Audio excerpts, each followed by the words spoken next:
Throughout the long, bloody pages of human history, rulers and monarchs have met some truly legendary ends. They've fallen in heroic battles defending their empires. They've succumbed to rare, mysterious, and terrifying plagues. They've been taken out by bitter political rivals in dark, shadowy corridors. But in the year 1771, the absolute ruler of the Swedish Empire looked straight into the hollow eyes of the Grim Reaper, shrugged his royal shoulders, and essentially said, "Hold my champagne, I'm going back for seconds." Meet King Adolf Frederick. To the outside world, he was a sovereign monarch, a man of status, and a ruler of millions. But to history, he is remembered for one single, completely unhinged and totally unbelievable achievement. He is the man who literally, unconditionally, ate himself to death. This isn't just a story about a big cheat meal. This is a story of royal obsession, massive political laziness, a multi-course culinary marathon, and a dessert that quite literally altered the balance of European power.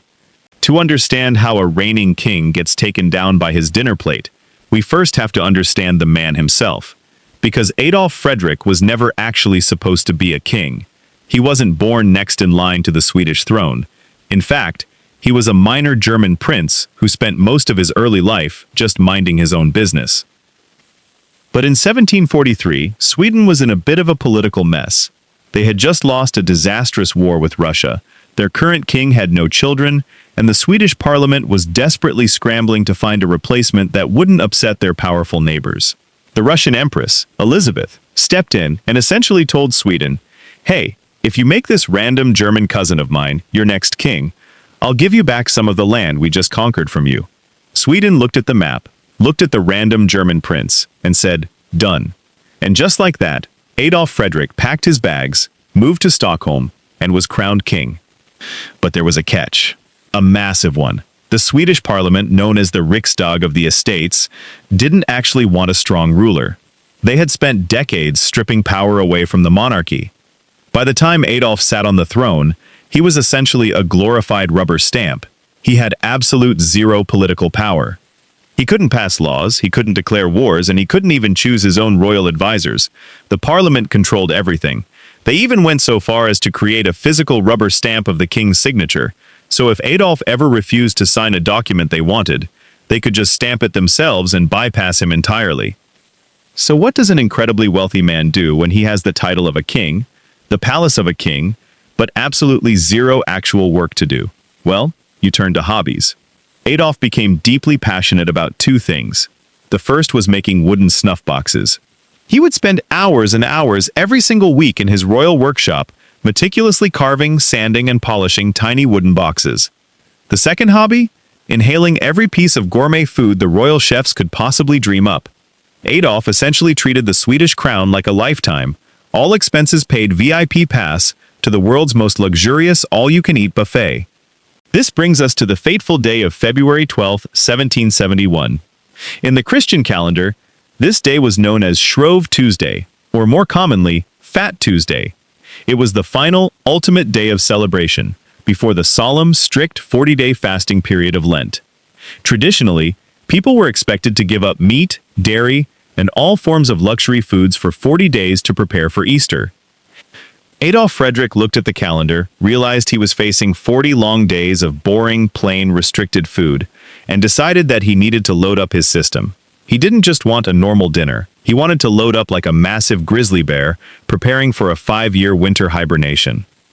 He marched into the grand royal banquet hall, sat down at a massive oak table, and signaled his chefs to start bringing out the food. And what followed can only be described as a competitive eating marathon of epic proportions. First came the appetizers. Adolf didn't start light. He started aggressively. He began inhaling massive platters of fresh lobster and delicate salted caviar. Once the seafood was cleared away, the main courses started rolling out of the kitchen in endless waves. The king devoured deep bowls of rich, fermenting sauerkraut. He moved on to stacks of traditional smoked herring, a Swedish delicacy known for its incredibly pungent, overwhelming aroma. But he wasn't done. Next came massive plates of boiled meats, heavy root turnips, and rich, fatty gravies. Keep in mind, this wasn't a feast for 100 people. This was a feast being primarily targeted by one single, sedentary man who spent his afternoons carving wooden boxes. And to wash all of this incredibly heavy, salty, rich food down, Adolf wasn't drinking water. He was washing every single bite down with literal rivers of premium, bubbling champagne. At this point in the evening, a normal human stomach would be crying out for medical intervention. Adolf's royal robes were undoubtedly bursting at the seams. His advisors and servants watched in absolute awe, and probably a little bit of horror, as the king continued to clear plate after plate. But Adolf was a man of determination. The main course was over. It was finally time for dessert. To finish off his legendary Fat Tuesday feast, Adolf ordered his absolute favorite dessert in the entire world, a traditional Swedish pastry known as hetvägg. Now, if you have never seen a traditional Semla or hetvägg pastry, you need to understand that this is not a light, airy dessert.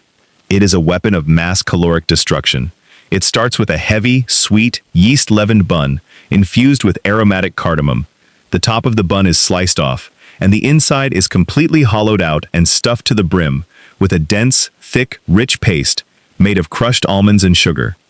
Then, the pastry chefs pile on a mountain of heavy whipped vanilla cream before popping the bread lid back on. But Adolf didn't eat them dry. The traditional way to serve hetvägg was to place the heavy, cream-filled almond buns inside a wide bowl and completely drown them in hot, rich, sweetened whole milk. It is warm, it is incredibly heavy, and eating just one of these is considered a full, substantial meal that will leave a grown adult needing a 3-hour nap. Adolf Frederick didn't eat one. He didn't eat two. He didn't even stop at 5. The King of Sweden sat at his table, picked up his spoon, and proceeded to devour 14 full servings of cream-stuffed, hot milk-drowned pastries. 14. With every single bite, he was packing down pounds of pure dairy, sugar, dough, and almond paste on top of a stomach that was already entirely filled to the brim with lobster, caviar, herring, sauerkraut, and acidic champagne. It was a culinary train wreck happening in slow motion. Unsurprisingly, just a few hours after finishing his 14th pastry, King Adolf Frederick's digestive system staged a full-scale, violent mutiny. The king collapsed inside his royal quarters, gripped by agonizing, excruciating stomach cramps. The palace erupted into absolute chaos. Servants were sprinting down the corridors, guards were shouting, and the royal doctors were aggressively awoken and dragged into the king's bedroom. Now, you have to remember that medical science in the year 1771 was not advanced. Doctors didn't understand modern gastrointestinal science. They didn't have high-tech equipment, antacids, or stomach pumps. Instead, 18th century medicine relied heavily on theories like the four humors and bizarre archaic treatments. When the doctors arrived and saw the king sweating, pale, and clutching his severely distended stomach, they panicked. Their go-to medical solution for almost every illness during this era was bloodletting, the practice of intentionally cutting a patient to drain out their blood, believing it would remove the bad humors causing the illness. They also utilized heavy, toxic emetics to force vomiting, or toxic enemas to clear the system. Imagine being King Adolf. Your stomach is literally stretched to the absolute biological limit, filled with 14 bowls of hot milky bread, fish, and alcohol. You are in catastrophic pain, and the top medical minds in your country show up with sharp blades to drain your blood and toxic mixtures to pump into your failing system. Instead of saving him, the radical, panic-induced medical treatments of the 18th century doctors likely put an immense, unbearable amount of stress on the king's already failing cardiovascular system. As the clock struck midnight, the battle was lost. The immense pressure on his organs, combined with acute food poisoning and severe digestive trauma, caused the king to suffer a catastrophic collapse. Right there in the heart of the royal palace, surrounded by panicked doctors and half-carved wooden snuff boxes, King Adolf Frederick died, taken down permanently by a bowl of sweet, warm bread. The next morning, the news spread across the capital like wildfire. The king was dead, and the official cause of death wasn't a noble battlefield wound or a tragic illness. It was written right there in the historical records. The king had died of digestive failure following an overindulgence at the dinner table. The reaction from the public was a mix of shock, mourning, and immediate widespread mockery. Famous Swedish writers and poets of the era immediately began writing satirical pieces about the event. One prominent figure wrote that the king should be remembered as a monarch who didn't die for his country, but instead died a holiday death, taken out by a pastry weapon. But the real impact of Adolf's final meal wasn't just the jokes. It caused a massive political earthquake across Europe. Because Adolf was dead, his 25-year-old son, Gustav III, was now the new king of Sweden, and unlike his lazy, food-loving, box-carving father, Gustav III had absolutely no intention of being a rubber stamp for the parliament. Gustav III looked at how his father had been treated, looked at the weak monarchy, and decided to take matters into his own hands. Just a year after his father's bizarre death, Gustav staged a brilliant, swift, and bloodless military coup d'état. He overthrew the parliament, seized absolute power, and restored the Swedish monarchy to an absolute autocracy, changing the trajectory of Scandinavian history forever. And all of that happened because his dad couldn't say no to a 14th dessert. Today, if you visit Sweden during the winter season, you will find bakery windows completely filled with beautiful, cream-filled Semla pastries. They are absolutely delicious, deeply loved by the nation, and perfectly safe to eat. But to the history nerds of the world, every single one of those sweet buns is a tiny, delicious monument to King Adolf Frederick. He wasn't the wisest king, he wasn't the strongest king, he didn't win great empires or conquer vast lands, but he proved, once and for all, that your high school history textbooks are leaving out the absolute best parts.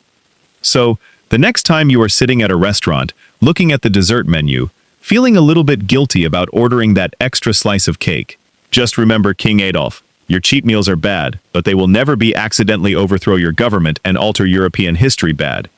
Hit that subscribe button for more wild history, and leave a comment below. What food would you literally risk your life for? Until next time.